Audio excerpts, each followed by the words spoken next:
What have I done? He whispered into the darkness. Memories flooded his mind. His first wife, Adaeze, weeping at the gate as he threw her out. His daughters, their innocent faces full of pain. His mother singing praises when Amaka gave him a son. The universe had a way of punishing men who abandoned their destiny. Obinna was now living in the prison of his own choices. But how did he get here? Years ago, when Obinna was just a struggling trader in Onitsha main market, he had nothing but dreams and determinations. And Adaeze, she was the woman who saw his potentials when others only saw his poverty. She stood by him when he borrowed money to start his business. She helped count his profit at night.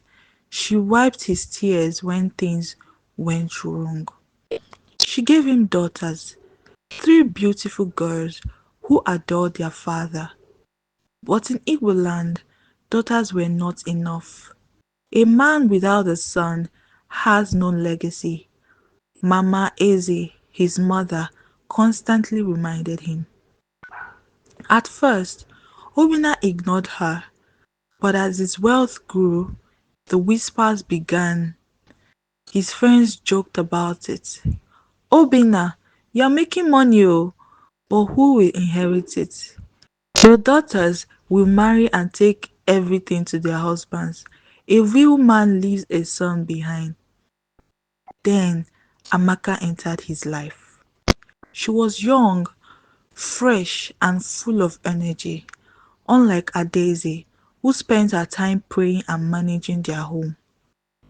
Amaka was exciting. She dresses in the latest fashion, smelled of designer perfumes, and always told Obinna exactly what he wanted to hear. When she got pregnant, the news spread like wildfire. Obinna has a son. Mama Eze rejoiced. The elders congratulated him. His friends cheered. And just like that, he decided Adaeze was no longer needed. The day he sent Adaeze away was the darkest day of her life. It was raining heavily, as if the heavens themselves were mourning. She stood outside, gripping the hands of her three daughters. Obinna, please, she begged. Don't do this. But his face was cold. I need a son, Adaeze. You can only give me girls. Are these girls not your blood? It is not the same, he muttered. Mama Eze stood beside him, nodding approvingly. Go, Adaeze, she said.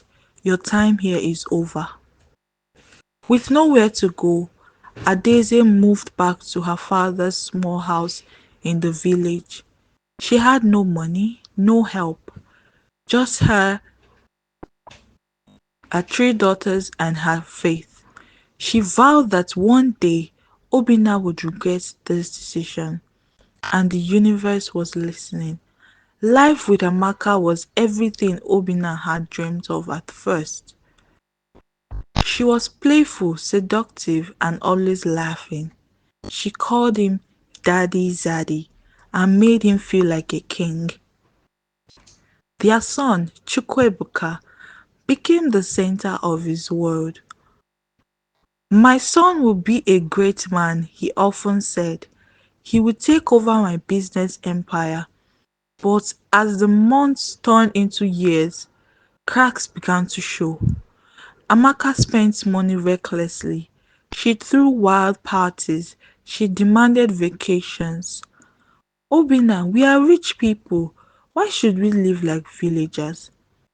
Unlike Adaeze, who had managed their home with wisdom, Amaka only cared about luxury.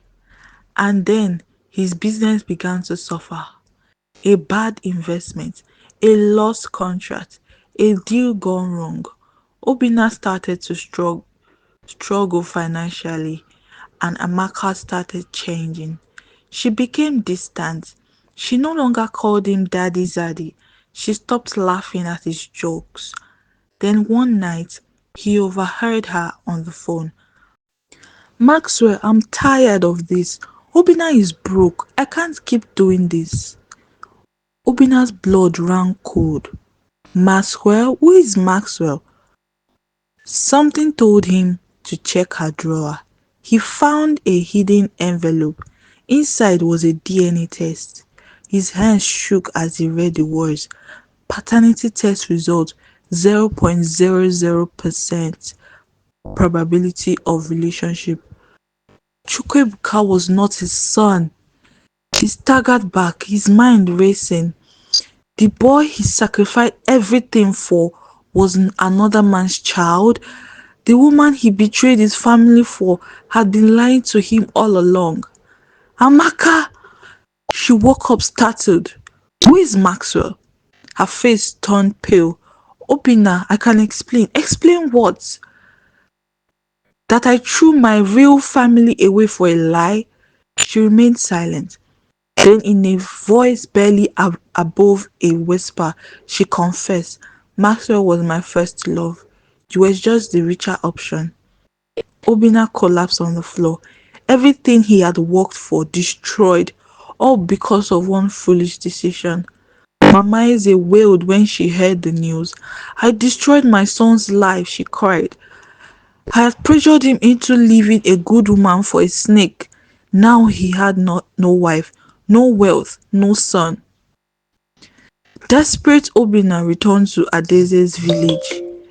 He fell to his knees before her. Adeze, please forgive me. She stared at him, her face calm. Forgive you? For what? I was blind. I was foolish. I abandoned my family for nothing. And now that you have nothing, you remember us? His lips trembled. I'm sorry. She sighed. Some mistakes cannot be undone, Obinna. His daughter stepped forward. Chisom was now a successful lawyer. Kosiso was a doctor. Ifunanya was an entrepreneur. They had made it without him. We are doing fine, Papa. Chisom said, we don't need you. He broke down in tears, but it was too late. Years passed. Obinna became a shadow of himself.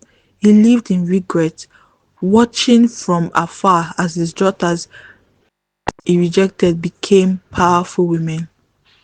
One day, he sat outside his crumbling mansion, staring at the sky.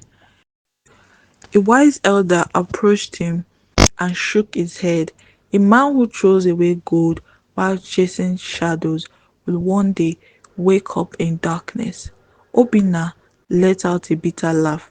He had learnt his lesson, but it had come too late.